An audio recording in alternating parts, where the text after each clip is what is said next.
Pak, Ibu, Saudara yang saya hormati, hari ini kita akan melakukan perkuliahan ketiga, masih membahas tentang produk domestik bruto atau disingkat PDB. Nah, pada waktu yang pertama dan kedua kita sudah melihat pengertian PDB menurut harga berlaku dilihat dari sektor usaha atau lapangan usaha dan juga dari pengeluaran atau penggunaan. Kita dari 2 kuliah yang lalu itu sudah memahami bahwa tujuan utama menghitung PDB sebenarnya adalah meringkas kinerja perekonomian dalam suatu ukuran sederhana. Jadi maksudnya hanya dengan melihat angka itu kita mendapat gambaran awal tentang bagaimana kinerja suatu perekonomian. Dalam hal ini kita bicara tentang perekonomian Indonesia. Nah, kuliah terdahulu juga melihat bahwa pengertian PDB itu pada dasarnya adalah nilai tambah dari seluruh produksi barang dan jasa selama setahun. Nah, karena dia nilai, itu berarti adalah kuantitas atau suka disebut dengan output, kuantitas barang dan jasa dikalikan dengan harganya. Jadi harga dikalikan dengan kuantitas barang dan jasa yang diproduksi dalam setahun itu menjadi PDB menurut harga berlaku.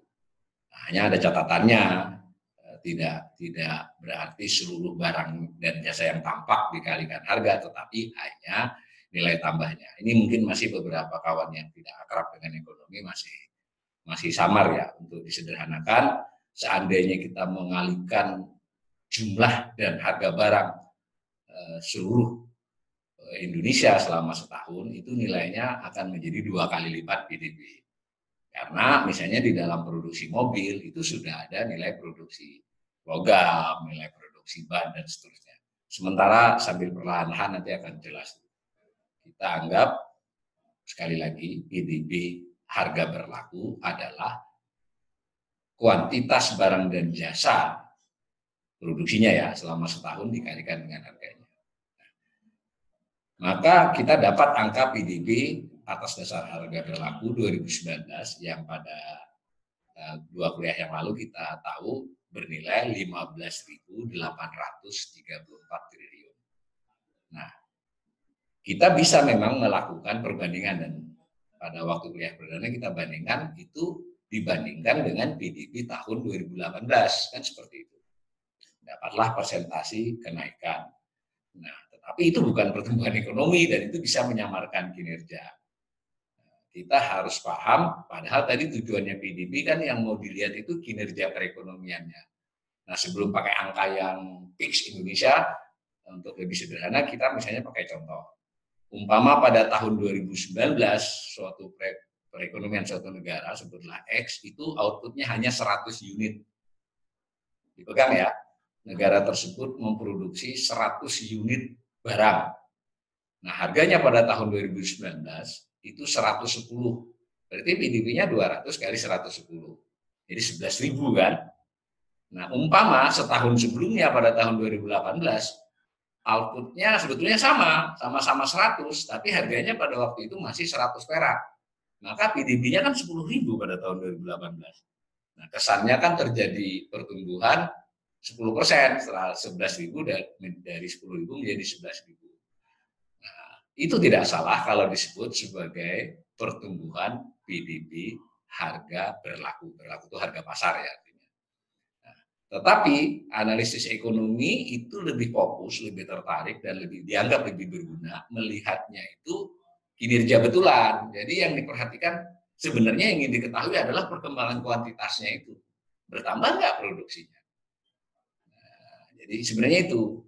Nah, kalau contoh yang di atas tadi, kalau pakai itu sebenarnya kan dari 100 unit, tahun depannya 100 unit lagi, sebenarnya pertumbuhannya 0. Nah, PDB kita nanti akan mencari tahu tentang apakah produk barang dan jasa 2019 selama tahun 2019 itu sama atau lebih besar berapa persen dari tahun 2018. Itu yang namanya pertumbuhan ekonomi.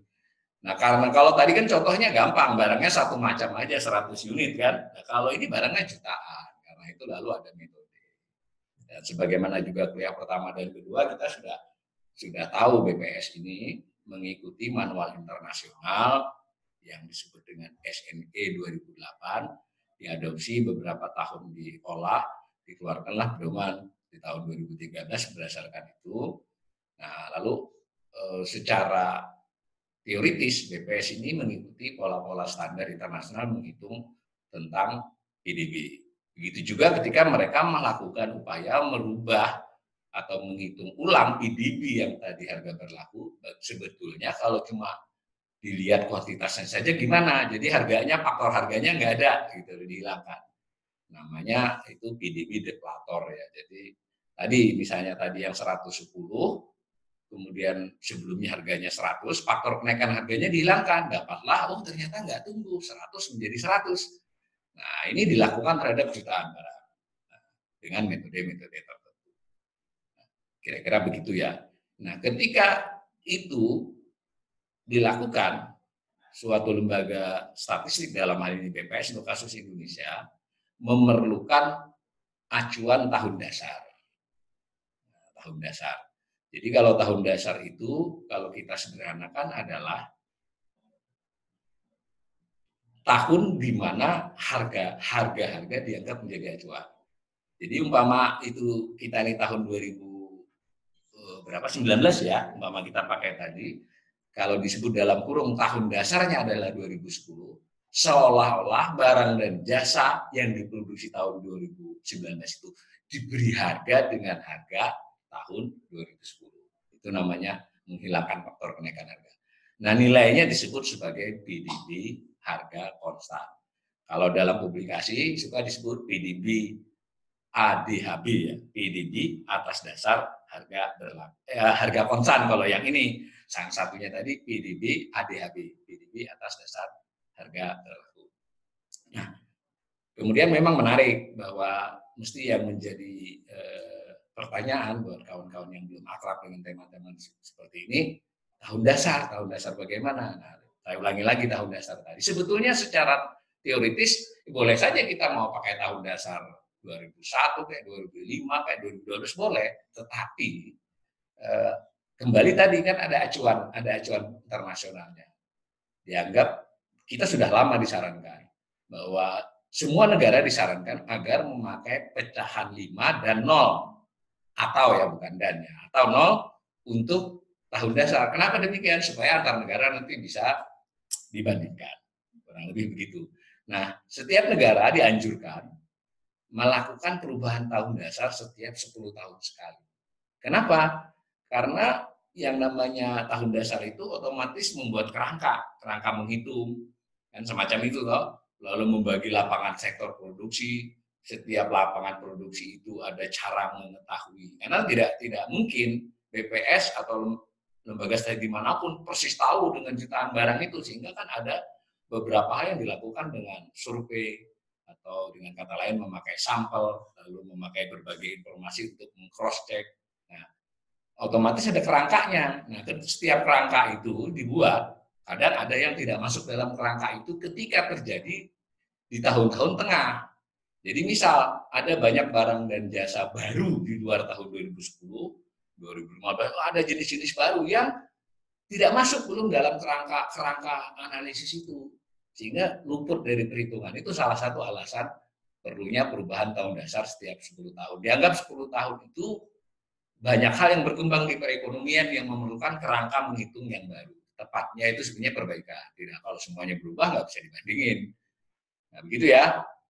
Nah, sementara ini Indonesia pernah melakukan memakai tahun-tahun dasar dulu, zaman Pak Harto ada tahun dasar 73, 83, 93, sejak era reformasi kita memakai tahun dasar 2000. Lalu sekarang kepakai 2010. Saya ulangi, tahun dasar itu adalah tahun seolah-olah harga barang dan jasa tahun itulah yang dipakai sebagai acuan mengukur harga di tahun yang kita hitung. Nah, secara praktek dia disebut tahun dasar 2010, justru pada waktu tahun 2010, 2011 belum diterapkan, kerangka itu masih disusun. Nah, semakin maju sebuah lembaga statistik mungkin hanya butuh 1-2 tahun untuk menentukan acuan besar itu. Nah, tetapi untuk kasus Indonesia agak lama. BPS baru memulai menghitung tahun dasar 2010 itu acuan yang selesai itu di tahun 2014 ya Mbak Dwi ya. Sehingga publikasi yang 2014 baru memakai tahun dasar 2010. Nah, datanya lalu disesuaikan ke belakang. Sehingga data 2010 sampai 2014 itu ada 2 data. Ada data berdasarkan tahun dasar sebelumnya 2000 dan ada yang memakai 2010. Nah, setiap kali saya menyajikan di perkuliahan saya, itu berarti otomatis mengikuti yang terbaru 2010. Nah, apakah nanti BPS akan melakukan perubahan untuk tahun dasar 2020? Secara teoritis iya. Dia akan melakukan 2 atau 3 tahun lagi, tahun dasar 2020. Hanya mungkin ini nanti ada challenge statistiknya ya, ada tantangan statistiknya. Kalau 2020 dianggap tahun yang agak labil ya produksi barang dan jasa tidak normal akibat pandemi, ini saya malah pengen tahu dari kawan-kawan di statistik sana. Apa mungkin menetapkan tahun dasar 2020 akibat nanti sepanjang 2020 ini bisa jadi untuk jadi acuan produksi barang dan jasa kurang tepat, baik itu harga maupun ragamnya. Tapi kita tidak tahu. Tapi secara teoritis harusnya dilakukan. Itu ya. Nah, apa manfaat dari merubah tahun dasar yang dari tadi 2000 menjadi 2010? Ya, tadi implisit saya sudah katakan. Itu bagaimana data PDB itu lebih sesuai dengan kondisi perekonomian. Kembali contoh yang lebih sederhana. Beberapa produksi yang berkaitan dengan high-tech, dengan produksi fintech dan segala macam, atau termasuk sekarang ada YouTuber dan lain-lain, itu kan beberapa sebagai transaksi ekonomi acuannya belum jelas di perhitungan PDB. Itu contoh saja. Kalau lebih ekstrim ya ada tahun-tahun di mana barang memang baru sama sekali. Atau sebaliknya, barang-barang itu tidak ada lagi. Gitu. Sehingga kan juga tidak relevan. Dengan kata lain, BPS dalam hal ini harus berupaya meningkatkan kualitas datanya. Dan yang lebih penting, agar secara internasional dapat dibandingkan nanti pada kuliah kita yang besok kalau tidak salah kita sudah akan mulai melihat perbandingan dengan beberapa negara lain. Nah, dalam kasus perubahan tahun dasar Indonesia yang dari 2000 menjadi 2010 yang masih dipakai seperti sekarang, nah ternyata nominal PDB-nya itu bertambah karena tadi coverage cakupan barang dan jasanya sedikit meluas. Jadi kalau misalnya kita menghitung produksi domestik bruto tahun 2010 dengan acuan tahun 2000 dibandingkan dengan pada acuan tahun yang bersangkutan, itu sedikit mengalami perubahan. Nah, kalau dalam analisis, kan ini kawan-kawan ini biarpun baru mungkin sebagian akrab dengan ekonomi, kan sudah sering mendengar penjelasan Menteri Keuangan ke penjelasan pemerintah secara umum, rasio utang atas PDB, kan begitu toh? Rasio pajak atas PDB, rasio utang atas PDB 30%, rasio pajak atas PDB 11%. Nah, itu kan artinya ada PDB, kalau PDB-nya berubah, otomatis persentasenya berubah dong. Nah, itu salah satu kegunaannya. Nah, kegunaan yang dalam rangka analisis juga struktur. Kita kemarin pada kuliah pertama kan bicara struktur. Industri pengolahan 19,7% dari total PDB. Ya, itu kan kalau PDB-nya berubah bukan 19,7, bisa jadi naik atau bisa jadi turun. Nah, semacam itu.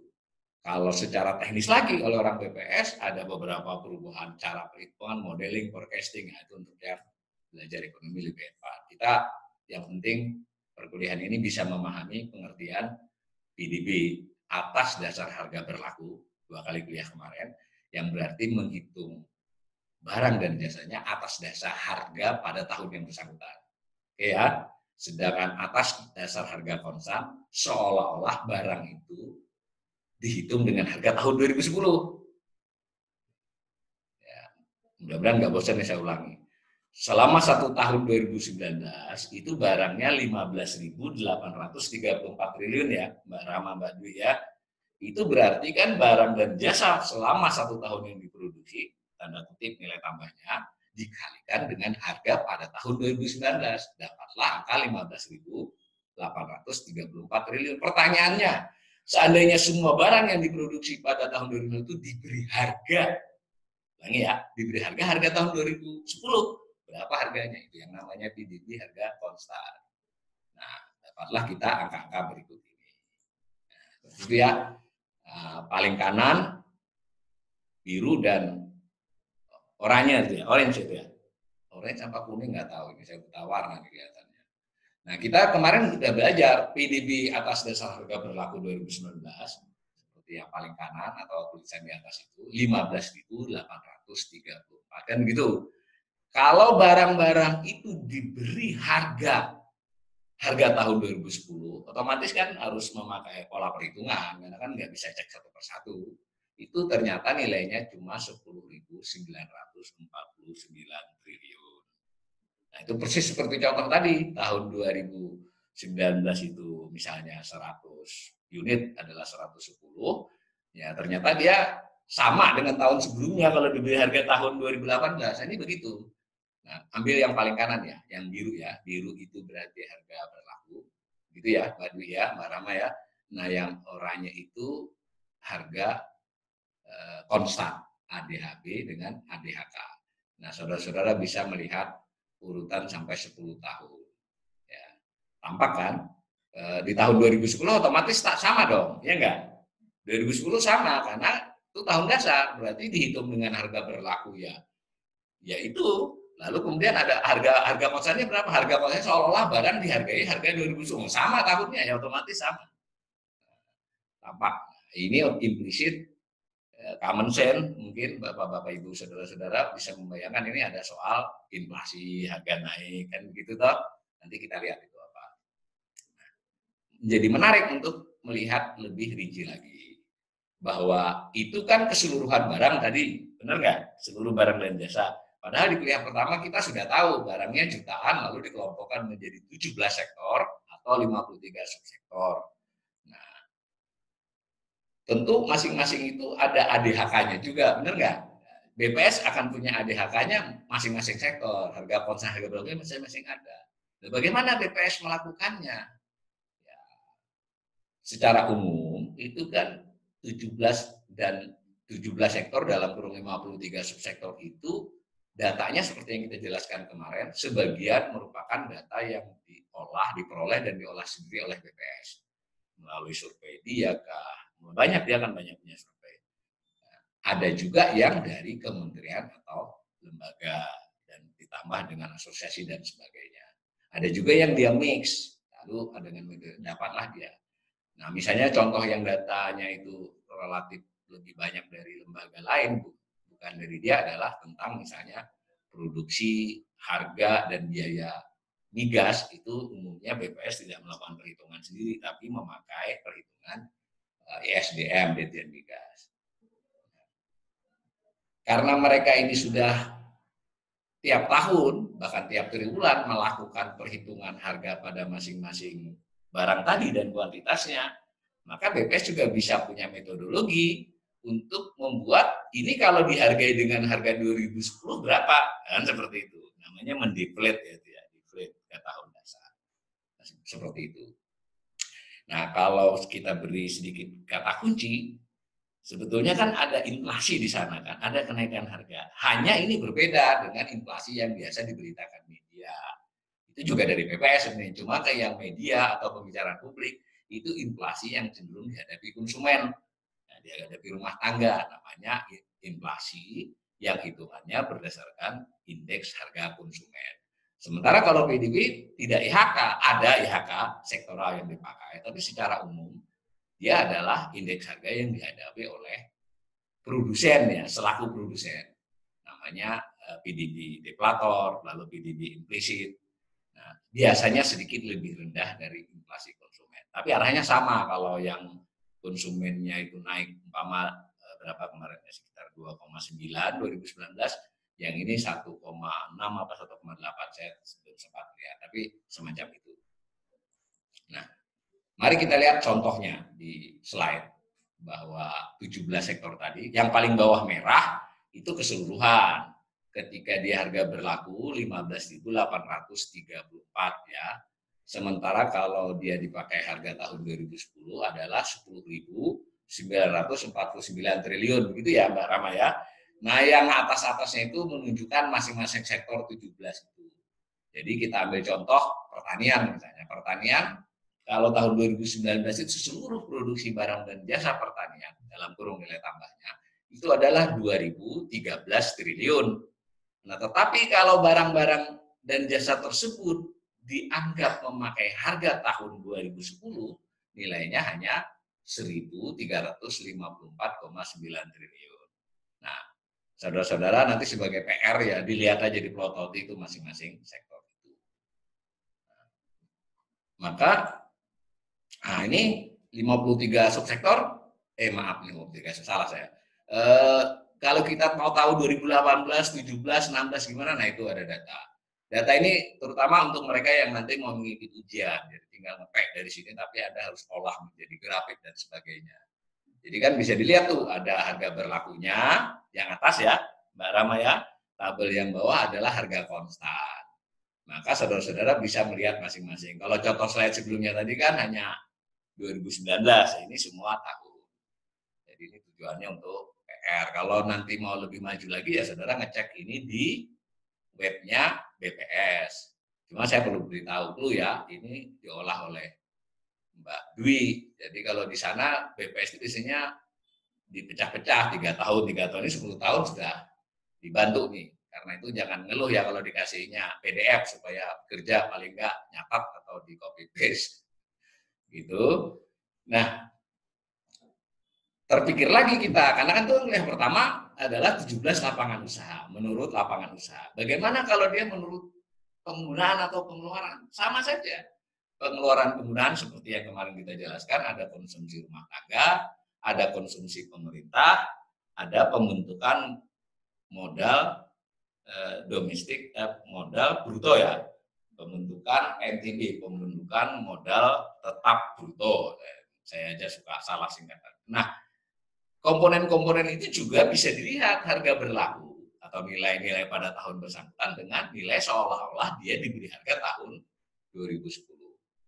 Nah, saya ingatkan juga, biarpun dia berhubungan erat antara PDB menurut lapangan usaha dengan PDB menurut pengeluaran, itu menghitungnya terpisah BPS, sekaligus untuk juga melakukan cross check, nah, saling kontrol hitungan.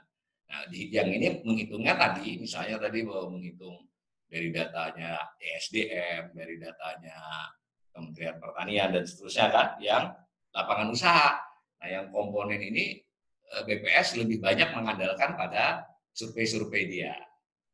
Nah, pada kuliah kemarin persis kita sudah tahu konsumsi rumah tangga misalnya itu kan ada 12 macam, meskipun ketika ditampilkan karena beberapa nilai yang lain masih kecil, itu dijadikan berapa 6 ya kemarin Mbak Dia. Aslinya kan 12 itu. Nah, 12 itu BPS punya datanya, ya lakukan dicek masing-masing komponen itu kan yang 12 macam konsumsi rumah tangga itu ada konsumsi makanan, konsumsi minuman dan seterusnya. Nah, itu dilakukan. Otomatis BPS melakukan deflasi. Deflasi artinya mendeflate ya. Dari harga 2019 tadi seolah-olah harga 2010. Lalu ada konsumsi pemerintah. Konsumsi pemerintah caranya mendeflate, BPS punya metode yang berbeda. Itu biasanya dengan metode deflasi dan ekstrapolasi. Ini sementara ditelan dulu aja ya. Yang penting ada usaha melakukan itu oleh ahlinya. Saya juga nggak bisa melakukan itu. Tapi tahu kalau mereka melakukan. Jadi seorang ekonom itu tidak harus bisa melakukan, tetapi mengerti cara orang lain melakukan. Saya beberapa hari ini masih puji-puji BPS terus. Ini ada pegawai BPS yang menjadi peserta. Nanti ada saatnya saya beri kritik ya. Sekarang kita puji dulu aja terus berhari-hari. Sampai nanti saatnya kita kritik apa yang masih perlu disempurnakan dari BPS. Dan saya ulangi, Anda tidak punya alternatif lain untuk PDB ya. Anda hanya punya data BPS. Lalu juga PNTB kemarin, PNTB itu kan investasi dari kita, sederhanakan investasi. Itu ada beberapa cara, ini lebih rumit mereka. BPS kelihatannya kalau nanti kita mau kritik, ini tentang PNTB ini.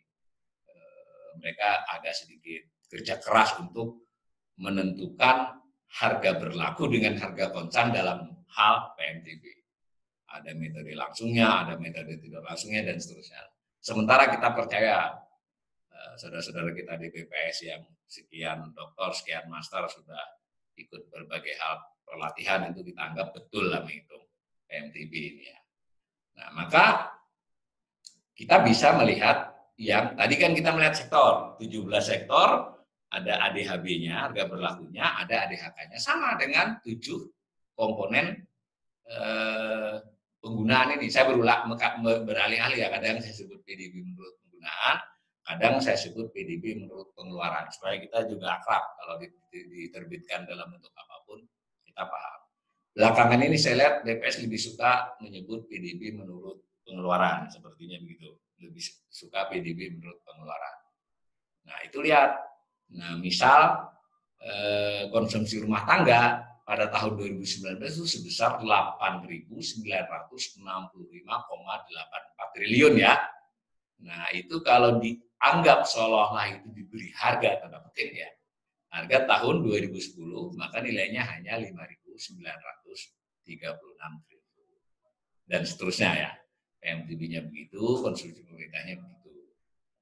Lalu saya kasih data juga ini kembali bukan untuk dijelaskan di sini, tapi untuk PR. Kalau yang nanti mau mengikuti ujian, datanya dari sini saja, Anda bisa menjawab dari angka-angka di sini.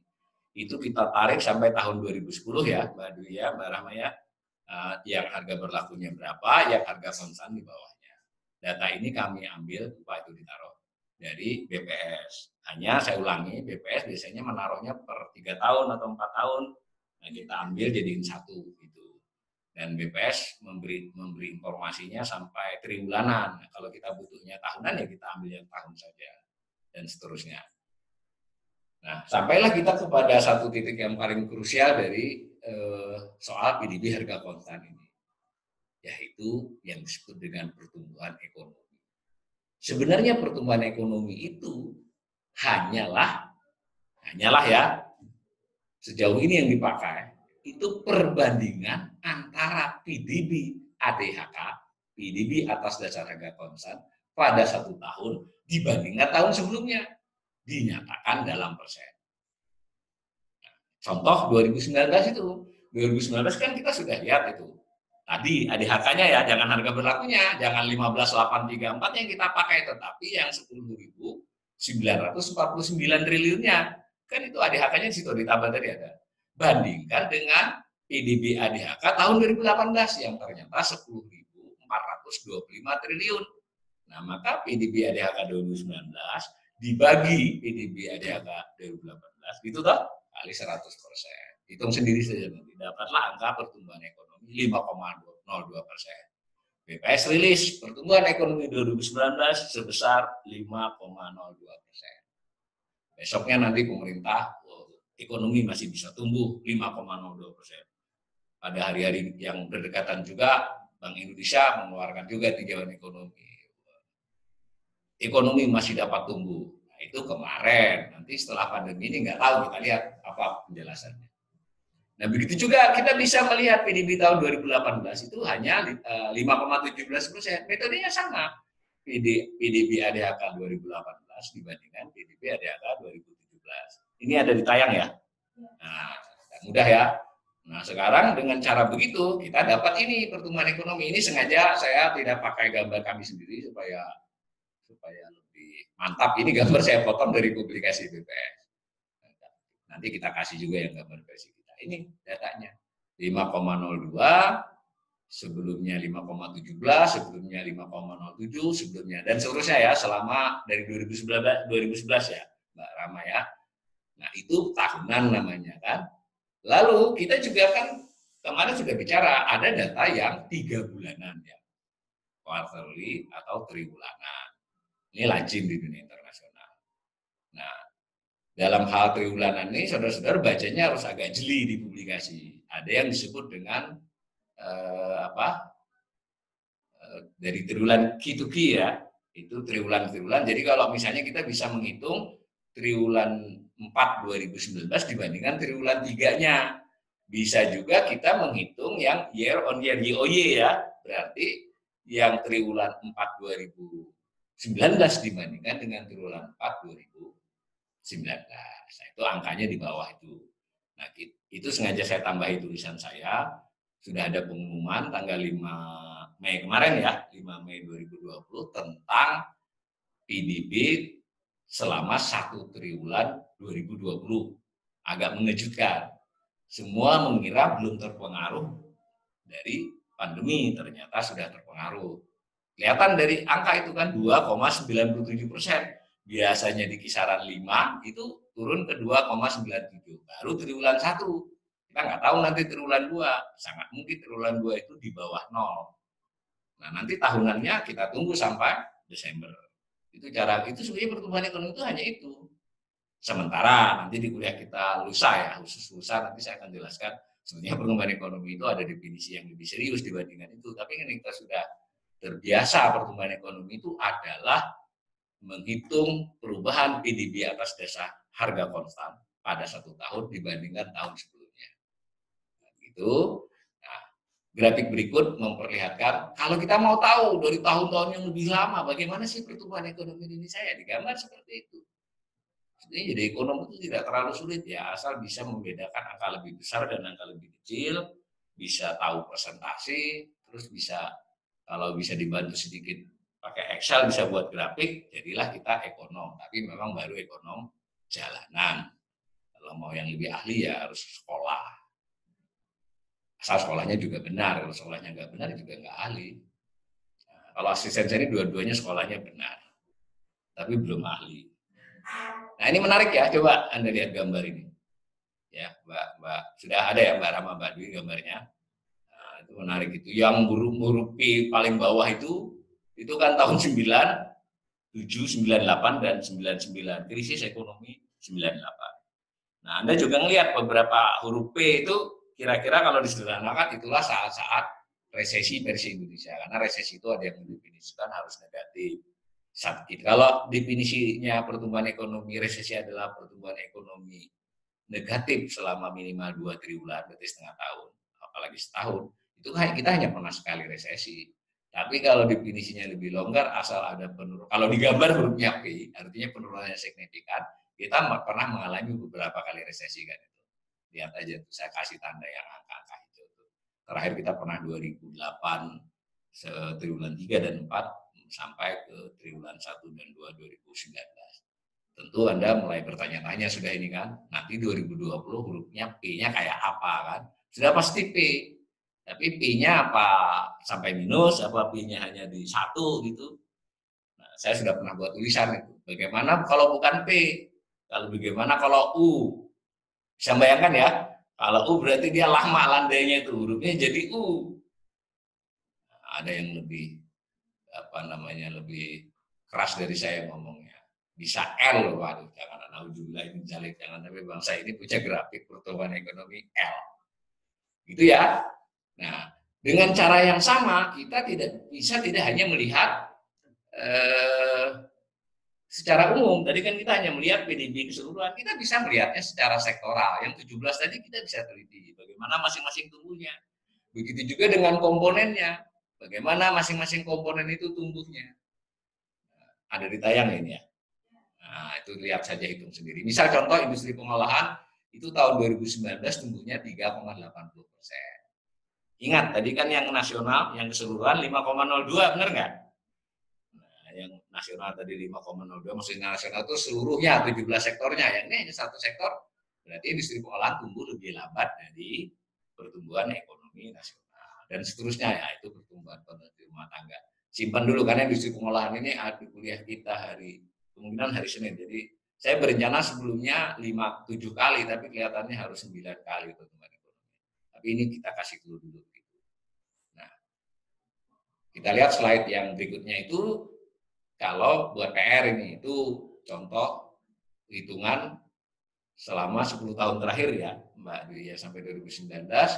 17 sektor itu tumbuhnya seperti itu. Lalu yang paling ujung kanan dibuat rata-rata oleh Mbak Dwi. Selama 9 tahun kalau di rata-rata, berarti dijumlahkan 9-nya itu dibagi 9. Gitu. Ini metode sederhana. Ini ada metode lain yang lebih rumit. Nah, dapat rata-rata. Jadi nanti kita tahu mana yang tumbuhnya lebih cepat atau lebih lambat dari pertumbuhan ekonomi.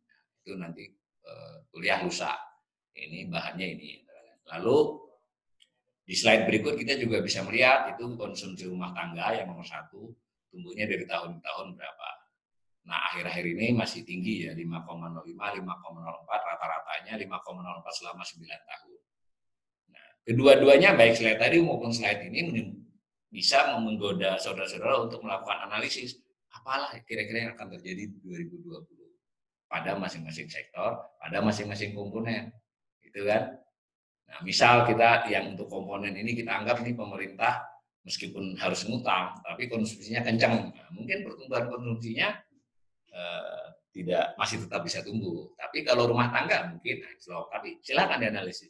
Hanya saya kasih ingatan ya, yang dimaksud dengan pemerintah ini bukan pemerintah pusat saja, tapi ada pemerintah daerah, bahkan ada Bank Indonesia masuk di situ ya. Lalu berikutnya lagi, belum slide dulu, bisa jelaskan dulu. Maka kita juga bisa memiliki analisis. Tadi kan pertumbuhan ekonomi 2019 adalah 5,02%, betul ya? Yang didapat dari ADHK 2019 dibandingkan ADHK 2018 dapat 5,02. Kita bisa telusuri masing-masing sektor, ya kan? Kita bisa menelusuri masing-masing komponen. Nah, ada cara lain juga analisis. Dari 5,02 itu tadi, masing-masing si 17 sektor itu berapa sumbangannya? Sektor pertanian berapa nyumbangnya? Pertambangan dan penggalian berapa nyumbangnya? Pengolahan berapa nyumbangnya? Dari 5,02. Nah, kembali saya ambil contoh dulu industri pengolahan. Tentang hal ini kita tetap akan ada sesi tersendiri. 2019 kemarin industri pengolahan dari 5,02 dia beri kontribusi 0,8. Jadi kan 5,02 itu adalah penjumlahan dari seluruh sektor tadi. Nah, si industri pengolahan termasuk yang paling besar. Dia nyumbang 0,8.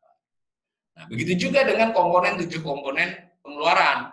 Konsumsi rumah tangga menyumbang paling besar. Dari 5,02 itu si rumah tangga menyumbang 2,73%. Lebih dari separuh ya. Nah, ini juga menimbulkan godaan untuk menganalisis ya. Ini gimana nanti konsumsi rumah tangga, apa kontribusinya terhadap pertumbuhan di 2020? Terus industri pengolahannya terpukul tidak? Berapa dia kasih kontribusi nanti? Nah, analisis atas seperti itu juga harus dikaitkan dengan kuliah kita yang pertama. Kan masing-masing sektor ada porsinya. Jadi umpama saja ini informasi agak kencang karena akibat pulsa kan tumbuh. Tetapi harus diingat porsinya jasa informasi itu berapa. Jadi biar tumbuh kencang mungkin kontribusinya tidak cukup besar untuk total dibandingkan dengan industri pengolahan yang 19,7% itu. Terpukulnya dia itu banyak sambungannya di sana. Nah, silakan diutak-atik dengan angka-angka yang sudah pernah kita beri. Nah, ini contoh di slide ini untuk contoh saja. Nanti saudara-saudara bisa nariknya ke tahun yang lebih panjang. Ini saya potongkan yang gambar sebelah kiri ya. Itu dari publikasi BPS pada waktu Februari yang lalu ya kayaknya untuk tahun pertumbuhan 2019. Nah, itu dia digambar begitu oleh BPS. Dia berarti dari 17 dia pilih yang gede-gede saja gitu loh. Yang porsinya gede, besar sumbernya, kontribusinya. Nah, itu nampak yang 2019 yang paling kanan dari gambar itu, ya toh? Betul ya Mbak Dewi ya?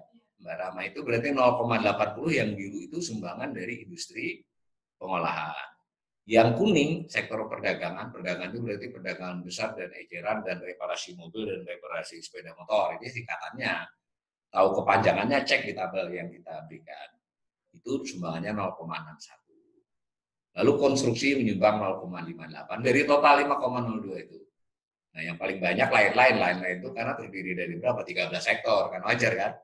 Nah, lihat grafik yang sebelah kanannya. Dari kanan itu saya gabungkan tuh. Yang kontribusi itu garis oranye, ya kan? Itu kontribusi terhadap salah saya. Itu adalah pertumbuhan. Yang oranye itu pertumbuhan. Betul ya Mbak Dwi ya, Mbak Rama ya. Pertumbuhan sektor industri dari tahun ke tahun. Yang disebut dengan pertumbuhan ADHK industri di tahun itu dibandingkan ADHK industri di tahun sebelumnya. Tadi seperti kita jelaskan 3,8 kan 2019. Nah, 2017 4,27, sebelumnya 4,29 dan seterusnya. Nah, lalu yang paling bawah biru itu menunjukkan kontribusinya terhadap total pertumbuhan. Paling kanan 0,8. Berarti tahun 2019 sumbangan industri pengolahan terhadap pertumbuhan ekonomi 0,8. Sebelumnya lebih gede ya, sebelumnya 0,85. Sebelumnya lagi 0,86. Di masa lalu di tahun 2011 itu pernah mencapai 1,36. Lihat saja, kan dia berhubungan. Kontribusinya itu berhubungan dengan tingkat pertumbuhannya. Ya, dia besar tingkat pertumbuhannya, tinggi. ya kontribusinya juga cenderung besar. Ditambah porsi dia juga besar kan? Nah, kira-kira gitu. Saudara-saudara bisa melakukan analisis terhadap semua sektor. Dan nanti di kuliah lusa itu kita akan ambil contoh beberapa sektor supaya kita bisa lebih paham bagaimana gambaran ekonomi Indonesia. Nah, yang begitu juga dengan penggunaan. Kalau kita dari sisi pengeluaran atau penggunaan ya seperti ini.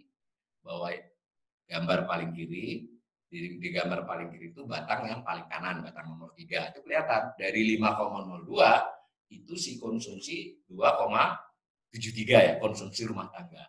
Yang 1,47 itu apa Mbak? PNBP ya, investasi ya. Nah, yang 0,26 itu konsumsi pemerintah. Nah, kita bisa lihat. Nah, gambar kanannya itu sama, cuma saya ambilkan persis dari gambar publikasi BPS. Kalau yang tadi kan diolah oleh Mbak Rama dan Mbak Dwi. Yang ini pakai angka dari BPS. Sama maksudnya terhadap komponen. Habis ternyata ya. Nah, saya kira itu kuliah kita hari ini tentang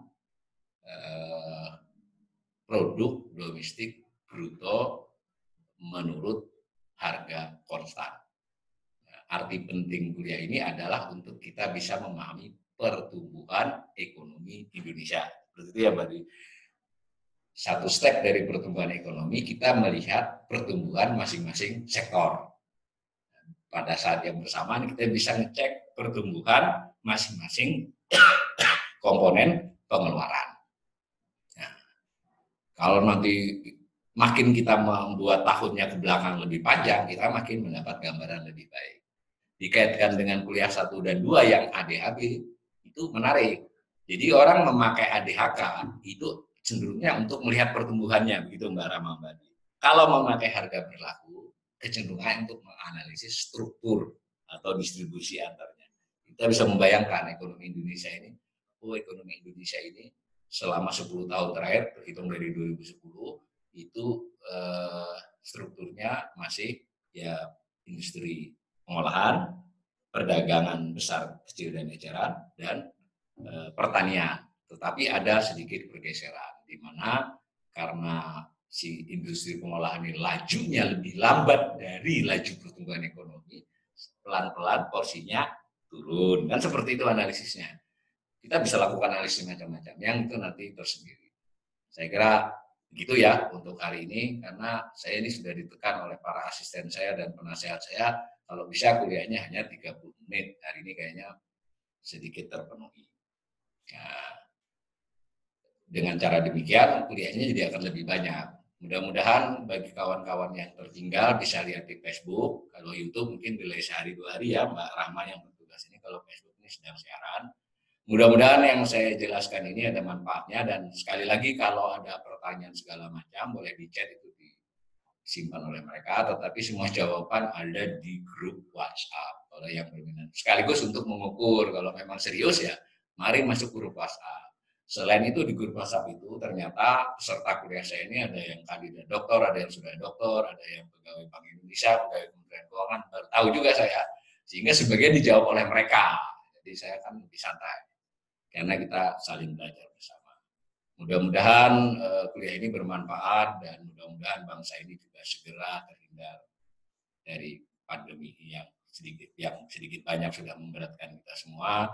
Doa saya untuk seluruh peserta kuliah ini dan seluruh saudara-saudara kita, sebangsa dan saudara. Assalamualaikum warahmatullahi wabarakatuh.